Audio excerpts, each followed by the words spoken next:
O que será que aconteceu para eu chegar? Como assim chegar assim? Tipo, LGBT. Será que aconteceu?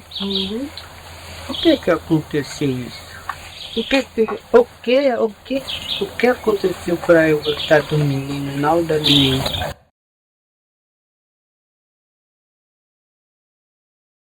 Jaguatacatu, Jupieguai, Jaguatacatu, Jupieguai, Taperupinha, Monhendu, Mborei, Taperupinha, Monhendu, Mborei, Mborei, Jadewu Mau, Jaruaman, Jadewu Mau, Jaruaman, Baraetembe, Aguachu.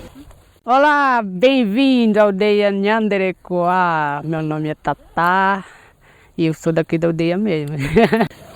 Eu acho que as pessoas aqui são tudo maravilhosamente comigo e estou muito feliz com isso também, né? Não tem essa pessoa que tem preconceito ou contra do LGBT, não tem aqui. A única pessoa que me machucou muito foi ele, meu irmão, meu próprio irmão. Como foi que aconteceu? Você se sente confortável para falar? Eu tava defendendo a mulher dele, né? Aí ele não gostou. Eu achava que ele só não gostou, mas já falou um monte de coisa pra mim. Você não é homem, você não é macho, você é só um viado, sei lá o quê. Vai falando tudo. Aí do nada levantou a mão. Foi aí que esse momento foi mais difícil pra mim, né? Nesse momento foi mais difícil que eu passei na minha vida.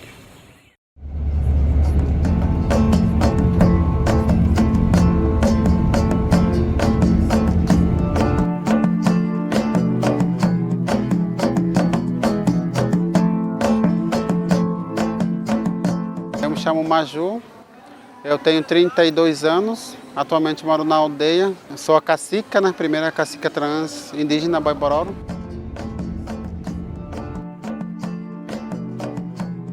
De pequena, né, eu comecei a sentir num corpo diferente, sabe? Eu não me sentia bem, assim, de vestir de homem, brincar com as coisinhas de menino. As minhas coisas eram mais pro lado feminino, né? Quer dizer, eu não gostava de masculino, né? Era mais feminino mesmo, assim. Eu brincava de boneca, vestia roupa. Na visão do nome indígena, a gente é considerado como uma mulher trans, né? Só que, assim, tem uma diferença, porque, assim, eu falo de mim, né? Da minha experiência dentro da aldeia, né? Eu faço parte de uma cultura diferente, né? Então, assim, visão do nome indígena assim, para mim que é indígena, é totalmente diferente, né? Assim, a gente um significado dentro da comunidade, né? É um desafio, sabe? Assim, porque assim, a gente tem o duplo preconceito, né? Assim, a gente tem preconceito de ser indígena e também de ser uma mulher trans indígena, né? Oi, minha gente, tudo bom? Eu sou indígena potiguara e eu estou aqui dentro dessa telinha justamente colaborando, né? Explicando, contando, apresentando uma nova narrativa, uma nova perspectiva sobre sexualidade indígena. Atualmente eu venho desenvolvendo pesquisas, mais especificadamente sobre os indígenas gays do litoral norte aqui da Paraíba. A nossa história dos potiguaras, ela é marcada por abusos, por estupros, pela catequização, pela colonização. Quando você é gay, dentro da aldeia, você sofre um constante preconceito e discriminação. Só que aí, vamos para além do gay, vamos para além dessa ideia de masculinidade, vamos falar também das potiguaras travestis e transexuais, como elas sofrem essa gama de abusos, essa gama de violência tão fortemente dentro dessas interseccionalidades, dentro dessas encruzilhadas de ódio em que eu sofro e que outros tantos potiguaras sofrem. Imagine as potiguaras transexuais e travestis. Eu ia entrevistar uma travesti da aldeia Laranjeiras, aqui na Baía da Traição, né? E necessariamente ela não pôde participar da entrevista porque ela foi ameaçada de morte. Então, essa masculinidade, ela é muito violenta. Ela é uma masculinidade que ela foi construída, mas que ela está constantemente silenciando corpos. Hoje eu me sinto à vontade para falar, até porque quando eu vivia com os meus parentes, né, eu tive muitos ataques, inclusive foi o que me levou aos 9 anos de idade a ir para a cidade, fugida, né, porque o meu tio tentou me matar por causa de religião. Né. Então ele achava que eu era uma abominação e que eu não deveria existir. Então por conta disso ele tentou me matar e eu fugi e pedi ajuda de quem passava nas margens do rio para fugir para a cidade. Eu já cheguei a ouvir de pessoas que não voltariam mais a comer no restaurante onde eu trabalhava, porque ficaram sabendo que havia uma travesti trabalhando ali e eles não queriam comer da mesma comida que eu tocava, porque poderiam adquirir qualquer tipo de doença. Então, eu já tive esse tipo de... Não foi uma nem 2 vezes, foram diversas vezes. Inclusive assédios, abusos e outros tipos de abusos psicológicos, por exemplo, da parte de gerentes ou de chefes mesmo, impedindo de eu ocupar esses espaços porque eles acreditavam que eu tinha doenças ou que não seria bom para a imagem do restaurante que eu estivesse ocupando aqueles espaços.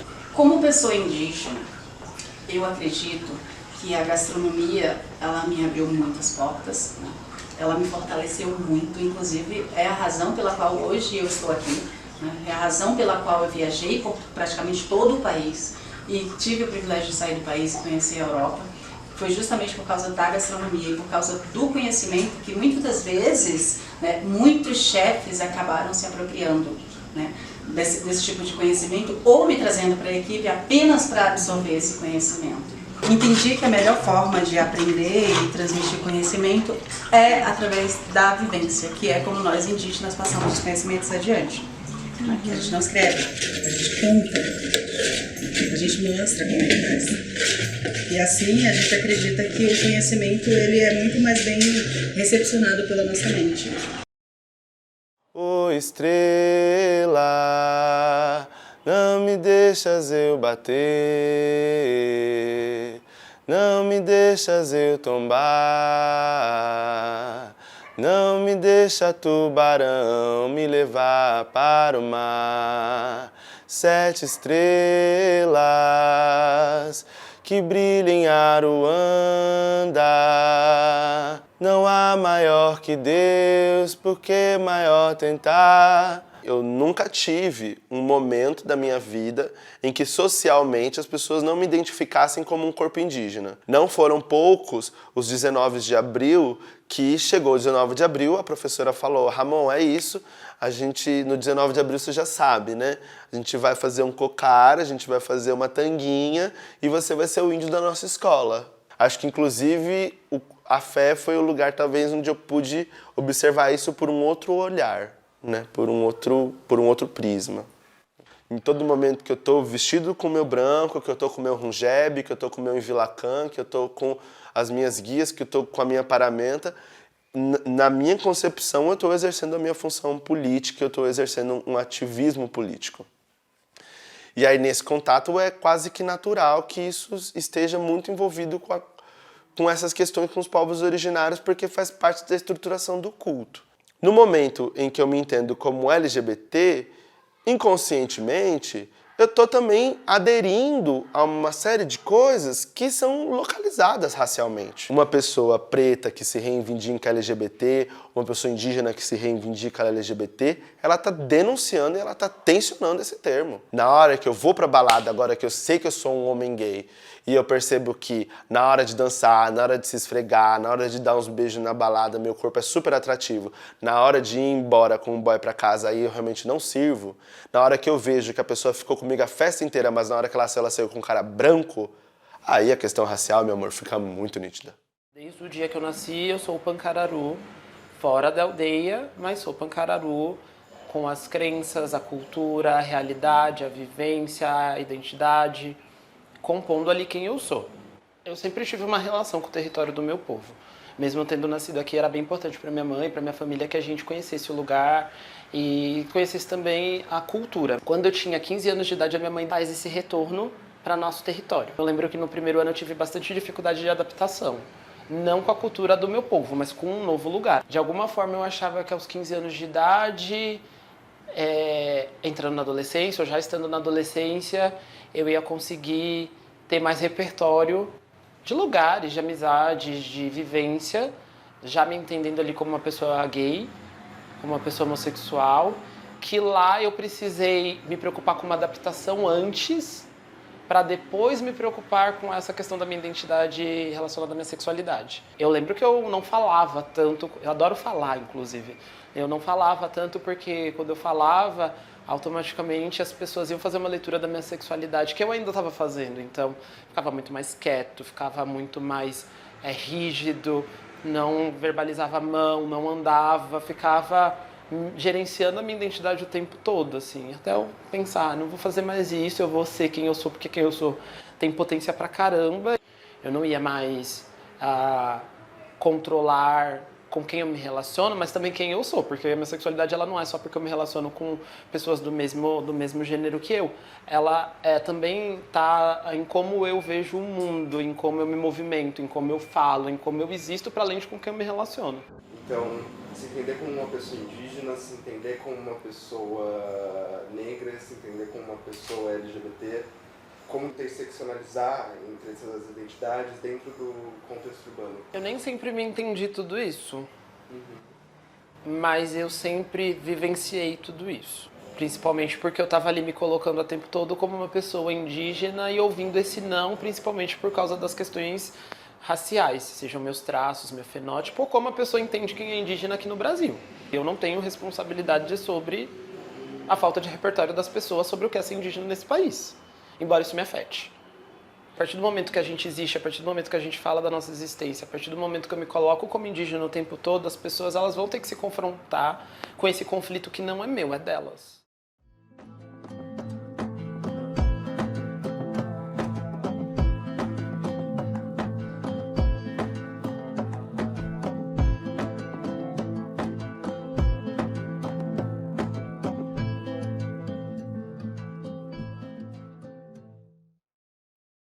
Tanca Bruna, eu me chamo Bruna. Na língua do meu povo, sou irani, né? Tenho 24 anos, sou do povo Cariu-Cariri. Meu nome é Débora, eu tenho 29 anos, sou indígena do povo Pataxó, sou uma mulher lésbica também e autista. Eu sou do extremo sul da Bahia, uma cidadezinha chamada Alcobaça, que é litoral, uma cidade que é pequena e que é muito próximo das aldeias, mas não cresci em aldeia e a gente acaba em algum momento da vida ficando nesse não lugar, de não se sentir pertencente em nenhum lugar. Eu retomei essas narrativas e passei a sentir orgulho no lugar de vergonha, entendeu? Esse retorno pra gente que é indígena, que está em contexto urbano, é muito importante, né? Porque o ser indígena ele é muito sobre cultura, sobre a gente retomar as nossas vivências, sobre a gente participar dos rituais, estar com o nosso povo, falar a língua do nosso povo. Acontece muito das pessoas ficarem chocadas que pessoas indígenas possam ter sexualidade. Você conseguir se expressar bem, você conseguir se comunicar bem, tipo, nossa, uma pessoa indígena falando bem assim. A outra é a gente estar com acesso a tecnologias. Tipo, nossa, como é que você é indígena e tem um iPhone? Como você é indígena e tem acesso a redes sociais? E outra coisa que já me aconteceu muito é sobre falar que eu sou lésbica e sendo indígena. Ou falar que eu sou autista sendo indígena. Porque para as pessoas a gente não pode ser mais de uma coisa. Porque a sociedade não indígena enxerga a gente de certa forma. É tudo o mesmo saco, é tudo a mesma coisa. As expressões de gênero e sexualidade sempre existiram, mas a homofobia não, a LGBTfobia não. Né? Esse preconceito ele vem quando a Igreja Católica entra em cena. As próprias línguas mesmo são neutras. Sim. Então, se você for parar para pensar nos idiomas indígenas, a gente não tem divisão de gênero. É linguagem neutra. Então se você falar, isso aí é coisa de internet, é coisa de gente que está no Twitter. Não, porque milênios antes os nossos antepassados estavam aqui falando numa linguagem neutra. Muitas dessas opressões que acontecem, né, em relação a isso, ela não veio originada da gente, ela veio do colonizador. Sim. Até a forma de se relacionar, ela vem do colonizador. Então, muita coisa que eu vejo, às vezes, outros parentes, né, indígenas reproduzindo, parece que não sai dele, sabe? É uma influência que já veio da colonização e que não era para existir. entre a gente, assim. Então, assim, a gente está aqui numa cidade que é muito grande, num estado que é muito populoso, e a gente tem acesso a tecnologias e nós somos um casal sáfico, nós somos mulheres, e a gente se relaciona e não somos menos indígenas por isso.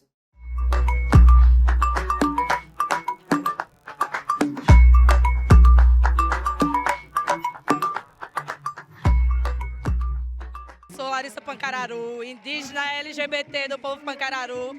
E recentemente a gente colocou uma coordenação de políticas para indígenas LGBT, para que entendam que o nosso corpo é diverso, assim como nossos amores, nossos cocares. A nossa intenção com o documentário é conversar somente com pessoas indígenas, para dar espaço para as pessoas falarem e não ter mais aquilo, mais o mesmo, né? Da gente ficar repetindo histórias a partir de pessoas brancas. Se vê enquanto uma mulher indígena LGBT num território onde a Igreja Católica predomina, foi bastante doído para mim, porque eu tenho um papel muito importante no meu povo, na minha família, né? A maioria das mulheres do meu povo, todas elas, grande parte, tem as suas funções, né, na comunidade, no meu povo, e eu tenho a minha participação na cultura, no ritual, na minha família, enquanto uma representação da família, né, nesses espaços. Então, se vê nesse papel de ser uma representante do movimento indígena LGBT, né, a nível ministério, a nível governo federal. Quando eu entrei em contato com o Ministério dos Povos Indígenas para conversar com alguém, eu queria essa visão mais política, né? Para a gente conseguir falar também sobre políticas públicas para atender, assim, tudo que a gente estava apresentando no documentário. E aí, quando me disseram que tinha uma coordenadoria que é específica para isso, eu até fiquei surpresa. E eu acho que quando eu passei para o grupo e também para a nossa orientadora, eles também pensaram, nossa, muito surpresa, é muito específico, é muito que a gente precisa, né? Eu costumo dizer que a gente tem urgências e emergências de 523 anos. E com a criação histórica do Ministério dos Indígenas, com a construção do que seria o Ministério dos Povos Indígenas, vem a criação da coordenação, que é também uma coordenação considerada uma coordenação histórica, né, já que a gente não ouve falar, né, sobre o movimento indígena LGBT, nem dentro do nosso próprio movimento, e aí é um desafio, né, porque como que a gente pensa em políticas públicas para uma população que não é contada, né, assim, a gente não tem dados sobre a população indígena LGBT, a gente não tem dados nem sobre a violência que essas pessoas sofrem, que a gente sabe que sofrem, né, todo dia, diariamente, no contexto da família, no contexto do território, no contexto da cidade, no contexto da escola, no contexto da universidade, uma população que é tão vulnerabilizada e tão criminalizada, muitas vezes, invisibilizada mesmo, acho que é a palavra que resume. Os povos indígenas, eles não dão nome à identidade sexual deles, né? Mas a gente entende que no contexto da cidade é diferente, no contexto do governo é diferente, no contexto de criação para a política pública, né? Precisa se dar um nome. Então, é todo um trabalho inicial mesmo, um trabalho de base, assim. Nos últimos 2 ATLs que teve, a gente teve uma plenária indígena LGBT, com participações do movimento, de autoridades, falando da importância que é dar visibilidade a essa pauta, falando da importância que é discutir a temática para construir políticas públicas. A gente sabe que essas populações são as mais vulneráveis, a gente sabe que elas passam por um processo todo um processo primeiro de autoconhecimento, né, para depois de autoaceitação, para depois todo o processo da família e ainda mais entendendo o nosso processo histórico, o nosso processo cultural. Sim, então é por isso que eu estava querendo mostrar, porque tem muita história. Então quem me conhece, quem conviveu comigo nesse período sabe o quanto foi difícil, o quanto eu lutei para estar aqui ainda viva hoje. E a arte foi o que me manteve aqui. Então, se eu estou viva hoje, eu agradeço a minha arte. E nesse quadro, eu pintei eu desse lado, o Fábio do outro, as coisas que nos conectam, né, e alimentam a nossa produção de serotonina. A maior dificuldade, não só para uma mulher trans, mas para qualquer pessoa da comunidade, né, LGBTQIAP+, é encontrar um parceiro. É encontrar alguém que esteja ali ao seu lado, que cuide de você, que zele de você, que te ampare e principalmente que te traga para algo que, tipo assim, eu não tive, que é a família. Eu acredito que isso, para qualquer mulher trans que esteja assistindo ou que vai assistir esse vídeo, vai ser muito importante, porque nós podemos ter uma família, nós podemos construir uma família, nós podemos ter um lar, podemos ser acolhidas, podemos amar, ser amada e viver como todo mundo, como qualquer outra pessoa, porque nós somos pessoas, somos seres humanos, temos amor para dar, sabemos receber amor e é isso.